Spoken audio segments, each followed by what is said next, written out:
I am not here to discuss the politics of immigration into the United States, a more than heated issue. This radio broadcast is about the human side of immigration, in which people are not issues, they are people, and it is inspired by a Communications Senior Fellows course led by journalism professor Diana Dawson. In the process of exploring all the twists and turns that this complex topic will take you, the many resources, obstacles, communities, and dedicated individuals, I found Casa Marianella. It is many things in one. It is an emergency shelter, a place of healing, a legal clinic, an educational resource, and a community where people are simply just helping other people. I've been working with immigrants for probably 25 years. So all my adult life I've been working with people who are fleeing from war and coming to Austin.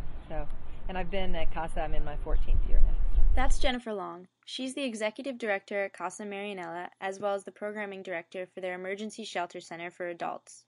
I told her it was an overwhelming task to try to get the complete picture of the immigrant community. It's totally overwhelming to me. And then a few years ago, the Travis County did a study of the immigrant population in Austin, in the county, and they found that this was really shocking. Like, the immigrant community, like 25% of families speak a foreign language at home. There are immigrants all through Austin of all different kinds from all over the world. It's huge. It's huge. Yeah. So we're just dealing with this tiny little sector of people who don't even have anywhere to live. I wish it would be really nice if there was a house like Casa in every city. There's really only a few in the country that specialize in serving immigrants.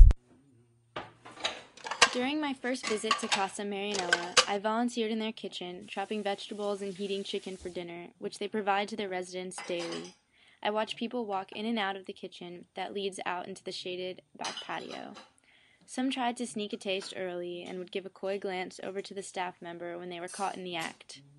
Others just passed through to catch a scent of the meal to come. Both the staff and residents seemed to carry a relaxed and playful nature, and it immediately put me at ease. Within minutes of being in the kitchen, I felt like I was in somebody's home with a very, very large family. I would say the gap that we fill is people who come to this country and they don't know anyone.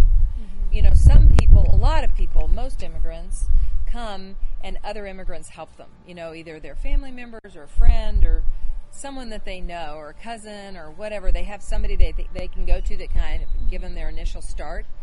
But the people that we're serving don't have that. Or there are also people like the day laborers who, like during the recession, jobs dry up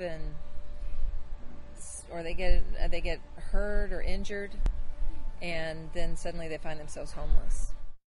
As I walked around with Jennifer, she introduced me to a new resident, a young man my age, 21 years, who had just fled his home country of El Salvador.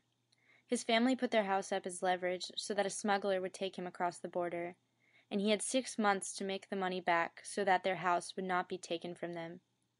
He had barely survived the journey, but Jennifer told me he was one of the lucky ones. Many men don't. I felt useless to him, standing there, the American student with the tape recorder. All I could say was, "I'm sorry, you're very brave."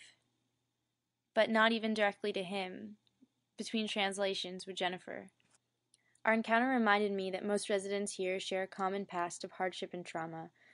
They are people who have found themselves in this country without roots, a foundation. They are starting almost entirely from scratch. I love working here because I have so much respect for people who become so vulnerable as to leave everything behind because they have to go to another country where they're not really welcome. I just am incredibly impressed by people's courage and optimism and generosity, really, you know, the way they treat each other. It's really inspiring to me, so I love that. I followed Jennifer around the backyard as she picked up some trash before finishing her shift for the day. A man came up to her with some questions about getting to a nearby health clinic. I did not catch what language he spoke, but it was not English or Spanish, and Jennifer tried the best she could to figure out what he needed from her. The language barrier upon entering the U.S. is a huge hurdle to getting settled in and comfortable. Casa M offers ESL classes 5 days a week to Austin's entire immigrant population.